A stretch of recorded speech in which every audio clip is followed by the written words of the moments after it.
You're watching the show that puts Mid-Michigan news in focus.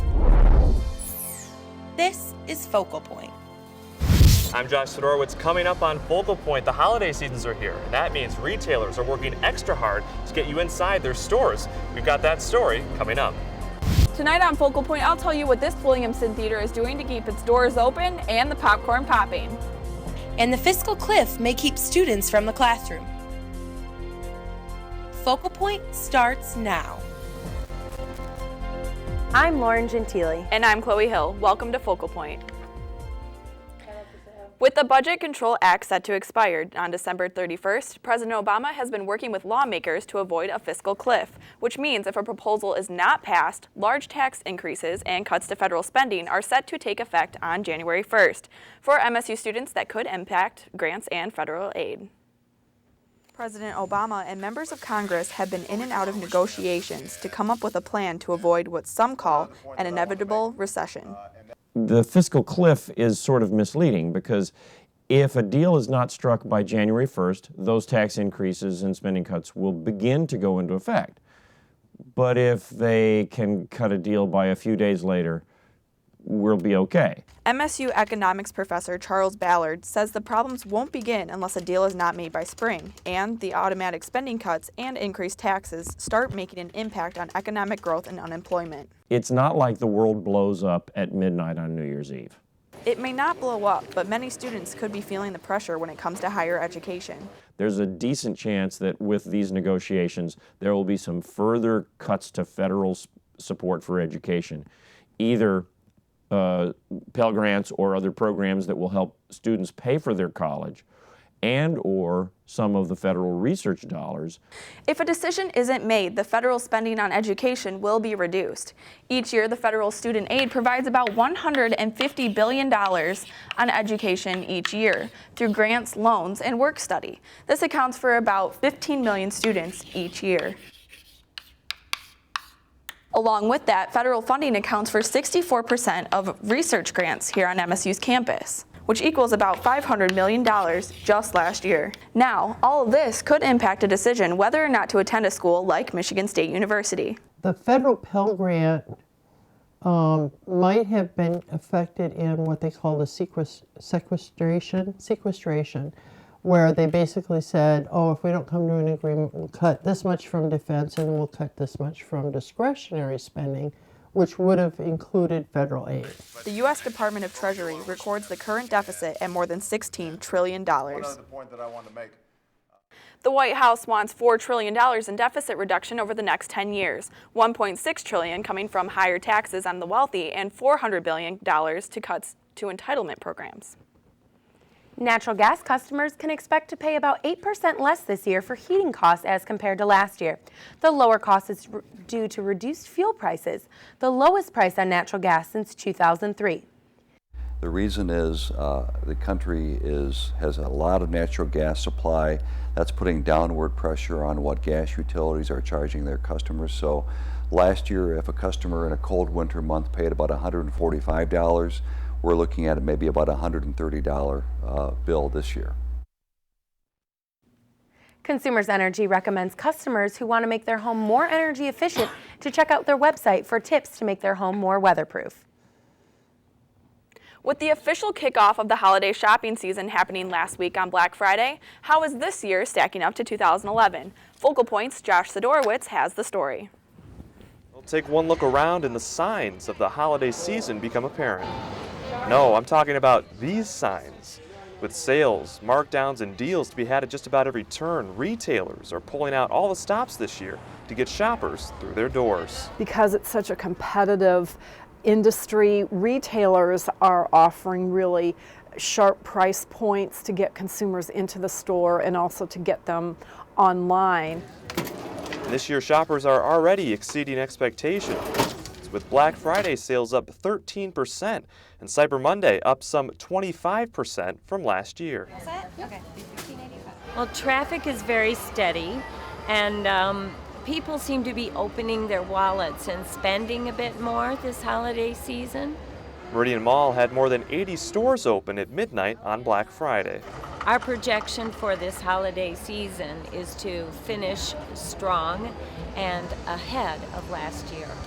And your holiday shopping just got a whole lot easier thanks to these. Many retailers hopping on the smartphone bandwagon, meaning you can take this, scan this, like the ones that they have here at Meridian Mall, and find your nearest sale. It was predicted that 4 out of 5 smartphone users will be using smartphones for shopping during the holiday season. We're seeing retailers become responsive to that search process so that they don't lose the sale. But no matter your approach to shopping this Christmas, it would seem like this season is shaping up to be a cheerful one for both retailers and buyers. For Focal Point, I'm Josh Sidorowicz. Downtown East Lansing hosted Green Friday yesterday in an effort to promote shopping locally. Dozens of shops participated in the day-long event. Store owners treated customers to special deals, and they say it's one of their busiest shopping days of the year. The fun continued on Saturday with the annual Winter Glow, featuring ice carving, reindeer visits, photos with Santa, and luminaries lighting up the downtown sidewalks. Some people in Arizona and Missouri are celebrating. Lottery officials revealed the Powerball winners Friday morning. In this week's Sidewalk Survey, we asked people what they would do with the money if they had the winning ticket. I would just try to donate money to charity and organizations like Michigan FFA to help, agriculture and just poverty around the U.S. Some donation to the children in Africa and some in China, some of the poor people. Probably travel the world, give some money away to my family. First off, I would probably pay off my student loans, buy some stuff for friends and family, then buy a huge chunk of land and live off that and just enjoy life. As we wind down National Adoption Month, the newly crowned Miss Lansing is continuing to fight for adoption rights. Focal Point's Zhou Khalil has that story. And here, she's Miss Emily, but most people know her as Miss Capital City. And it's fitting Emily Kalashevsky was crowned during November, National Adoption Month. So we have 3 adopted brothers. There's Colin, Connor, and Colby. She also has 2 biological siblings. As a family, we don't make distinctions between the biological and the adopted children. I didn't think it was right for employers to be the ones to designate that difference. When Emily's mother adopted her first son, the state didn't allow her paid maternity leave because Colin wasn't her biological child. So, at age 12, Emily went to her congressman. I'll be honest, it was an inspiring moment. It really was. I remember Emily coming in with her mother. We went after school and I was sweating. I remember being really nervous. She came to me with what I thought was a very valid and appropriate concern. If he believed that adopted children and biological children should have the same rights. So we had the legislation drafted. We actually had Emily down a couple different occasions to Lansing. After years of lobbying and 3 attempts, Emily's bill made it through the House to the Senate committee where it died. But Miss Capital City says she's not done fighting. So you're not giving up on this? No, I haven't given up at all. This is Christmas, so this would have been... Because her mother went back to work, Emily picked up a lot of mom duties for her adopted brothers. Now, she has her own children to look after. Sort of. I think I was looking for something where I could be around children here at Michigan State because I missed being around my brothers. Between her duties as Miss Emily and Miss Capital City, Emily Kalashevsky still has one goal to accomplish. What I have learned through my little brothers is such an important thing to have just as a person, and that's why I think it was so important to make a change, and that's why I'm still working on it now. For Focal Point, I'm Zhou Khalil. Emily says she's made some new contacts in the Michigan legislation, and as Miss Capital City, she'll continue to push for her adoption rights bill. Coming up next, why some Americans will be a bit warmer this winter season. And why students should consider packing their running shoes for the holiday break. The day we created a cancer drug that saved millions of lives began like any other day. And when we developed a new way to purify the world's water supplies, it might have been a Tuesday or possibly a Thursday. And whether it's alternative energy or better food safety, the next time we help create a solution to one of the world's great problems, we'll be proud. Then we'll get back to work. Michigan State University. Spartans will. When I was green,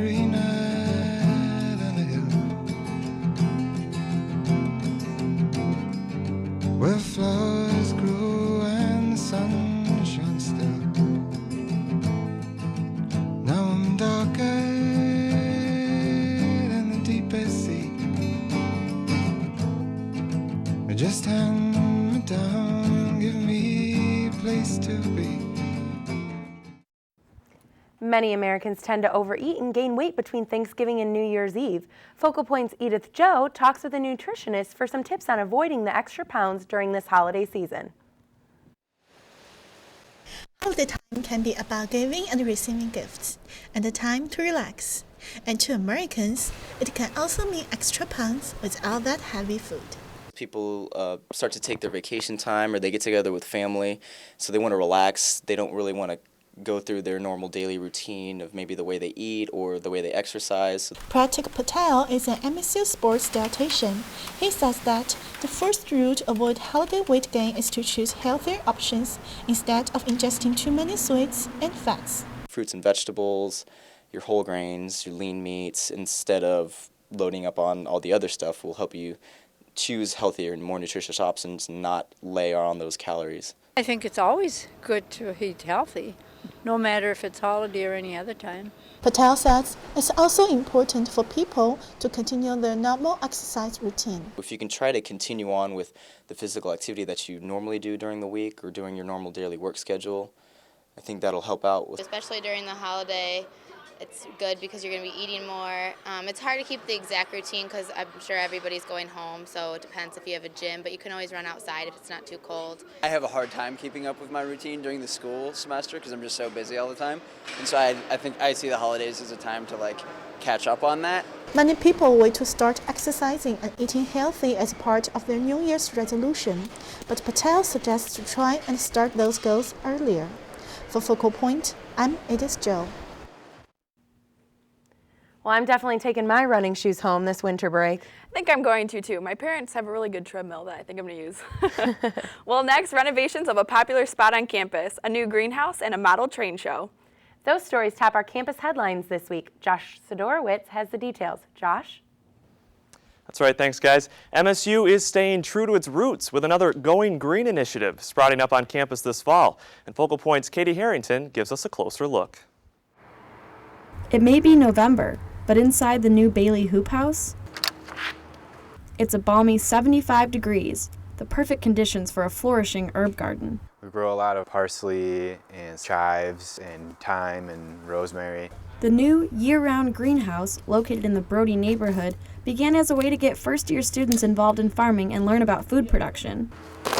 We started talking about what if we were able to bring the farm to our first-year students. But it soon grew into something much bigger. Not only is our first mission to help educate students about issues of agriculture, food, farming, sustainability, but we also serve multiple purposes as we think about MSU as a land grant, and our extension mission is that we want to extend this knowledge out across the state and across the Midwest. I mean, even though we're just growing herbs and some salad mix, it's definitely a start to something. The Hoop House not only lets horticulture students get their hands dirty, it also satisfies the need for more product in campus cafeterias and gives all Spartans the chance to learn about sustainability. One of the goals of the greenhouse is to close the food loop, which means herbs from in here are eaten by students in the Brody cafeteria. And food waste from the cafeteria ends up as compost back in here. I just really like being a part of the whole, this whole movement. It's really important to me. It's really goes along with my morals that, we should be trying to, sustainably produce food. The founders of the Bailey Greenhouse want it to serve as a model for other urban communities to grow locally and teach their citizens about food consumption. Over 50% of the world's population is living in urban centers now, and so there's also this pressure that we see that we need to be able to not only grow food in our rural settings, but also bring food and farming into our urban settings. Thorpe says an important lesson to learn from the greenhouse is that food waste isn't really waste. It's a resource that can be used again. The goal now is to teach people how to do it. For Focal Point, I'm Katie Harrington. MSU students and faculty will continue developing sustainable ideas for campus. Coming soon to the Brody neighborhood, a green roof at Bailey Hall and edible landscape. And after 6 months of renovations at the Union, the construction is complete and students are enjoying the changes. The $2.2 million facelift at the MSU Union made the historic building a better place for students to eat, study, and relax. The food court got updated with new signs, and the first floor lounge is tiered with new updated furniture. The Spartan Spirit Shop has a new layout with all new items for sale. Renovations are almost complete, but the post office will not open until January once equipment is delivered and installed. It's sort of tough being torn apart through most of fall semester. but it was surprising how quick the students have come back. And it's all positive comments. They like the new comfortable furniture and the design of the high tables along the windows so they can look out the windows while they're on their computers or studying. So we're getting a lot of positive feedback. And the union is open from 7 a.m. until 2 a.m. Monday through Saturday and 9 a.m. until 2 a.m. on Sundays. November is National Model Railroad Month, and to celebrate, the Lansing Model Railroad Club sponsored Michigan's largest model train show and sale at the Michigan State University Pavilion. Fans lined up early in the morning to get in to see all different model trains running along 11 various layouts. The show has grown into a real family event with kids enjoying all the sights. For many train enthusiasts, it's a great chance to dive into a favorite pastime. It definitely looks like a lot of fun. That's what's happening this week here on campus. I'm Josh Sidorowicz. We'll send it on back to you, Chloe and Lauren. Thanks, Josh. Thanksgiving isn't just a holiday for getting together with family. It's also a time to get back to the community. Focal Point's Jack Rodzik shows us how a group of girls are helping others stay warm this winter. I'm outside of Bath & Body Works here at Eastwood Mall, where Girl Scout Troop 414 and Volunteers of America have joined up in efforts to collect coats. This is an annual coat drive that we do for kids every year. We get the coats come in and we distribute them as needed through our day center, our New Hope Day Center. Oh, there's a lot of people out there that are hurting right now, and if we can do one little thing to help, then we're going to do it. We are Girl Scout Troop 414 out of Mason, and we're working with Volunteers of America on their annual coat drive. I love these. My dad used to get these all the time. This is our third year that our troop has participated. The girls really enjoy it. This Girl Scout troop has been doing it, I believe, 3 years. They kind of run it for us. We come in and out throughout the day, but they are the ones that actually run the event for us. I like it how we get the coats for the kids, and then they get all warm and snuggly, and they don't have to complain that they're cold all the time. We're squishing down the thing because we don't have enough room. That's a good thing. I enjoy the time with the girls. They're funny, they're witty, you know, they like to have fun, so I just enjoy being around them. These are all brand new hand tags. They have a lot of enthusiasm. They're very creative. They make the signs, they decorate the boxes. They go out and with their signs and head people this way, herd them in.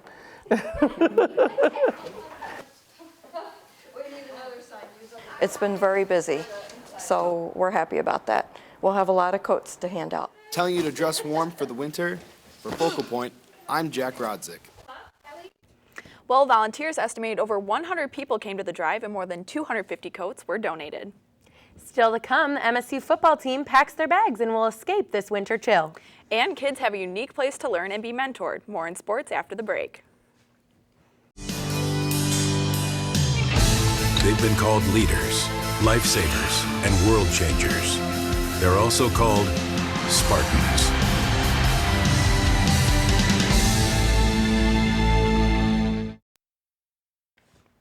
Welcome back. I'm Edith Zhou with this week's sports. The underprivileged youth in Lansing have an unlikely hero who weighs in at 205 pounds and runs the Crown Boxing Club. Focal Point video journalist Andrew Callagher takes us into the ring. He treats us like we were his own, you know, like a family. Been doing different things I probably wouldn't be able to do if it wasn't for it. He's always been there for me. Told me a lot of things, showed me a lot of things. He's always been there. What he does is he, recruits young men like myself, like me. Before I even started boxing, I was in a lot of trouble. And if I would have had a role model like Pup around that time, I'm pretty sure I'd have been way farther than this. The Hawk Foundation, which is an acronym for Help a Willing Kid Foundation, is a nonprofit organization that we established under the idea that if children were willing to come into the center for assistance, that we would offer them an opportunity to be involved in all the programs that we do here with the kids. To me, it's not only helping a willing kid, it's making a good person. You know, it's good discipline. It helps basically a young man turn into a man. It helps a person find himself. Boxing is just what I love. This is something I love to do, and I just like coming down here. I like everybody down here, you know what I'm saying, all my friends down here. We argue, we fight, do what brothers and sisters do. It's a sport that allows for us to have kids that are age 5, 6, 7, that weigh 40, 50 pounds be on the same team as, a 17, 18-year-old kid that may weigh 200 pounds. Took second in the USA for the Junior Olympics, Nationals. And USA Boxing is a great national association to be affiliated with because they do provide insurance for the children once they are enrolled in the program. Well, there's not too much I can say, but I can thank everybody. Hart, Trisha, Moses, everybody in this gym. To learn more about the foundation or to get involved, please visit helpawillingkid.org. The 13th ranked MSU men's basketball team lost to Miami Thursday night in the annual Big Ten ACC Challenge game. Junior guard Case Appling had 15 points for the Spartans in the 67-59 loss. It was their first loss since the season opening with Connecticut. MSU head coach Tom Izzo says he's concerned about the team's stamina in the second half. The second half, I think we're still wearing down, and we're trying to play Gary and we're trying to play Travis, but they wore Keith down pretty good because we didn't cover. The MSU football team is coming off a win against Minnesota in their final regular season game. Junior running back Le'Veon Bell rushed for a career-high 266 yards to help propel the Spartans to a 26-10 victory. The team with a 6-6 record is now bowl eligible for the 6th straight year. The bowl announcements will come tomorrow, but the team is likely headed to Tempe, Arizona for the Buffalo Wild Wing Bowl on December 29th. Coach Mark D'Antonio is thrilled to be playing in a postseason game. Playing away from home, we're 4-1 on the road. Gives us an indication we can play in a away from home and at tough areas. So we'll live with that right now and look forward to our bowl game, and we're excited to go, and we'll represent. That was nice. We haven't had one of those in a while. I think 7 straight games just had about 4 points or less. So to have a 16-point lead and to really just be able to kneel on it and run the clock out was a really good feeling. That's what's happening in sports. I'm Edith Zhou. Back to you, Chloe and Lauren. Thanks, Edith. The Sun Theater in Williamston is a popular place for a night out with the family. But right now they are reaching out to the community to find some extra funds to continue showing those movies. With popcorn starting at 25 cents and movie tickets at $4, it's a perfect night out for many Williamston residents. I think it's the best deal as far as theater going around. I can't stand paying the exorbitant rates for concessions at other places. And it's just a nice theater to come and see a movie. The Sun Theater is a family-owned business that tries to hold on to that old-time feel of a night at the movies. When you walk in, it's sort of like walking back in time.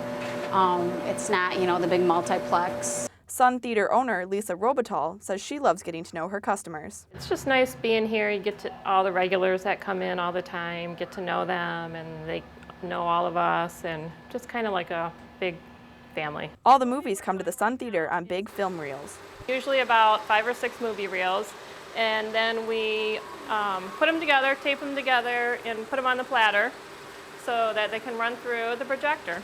The Sun Theater here in Williamston has been playing movies like Wreck-It Ralph for years, but now with everything going digital, they're going to have to find a new way to keep up with the technology. Lisa and her family are looking to their big family of customers to help raise funds to make the digital transition. I'd like to do like $50 donation.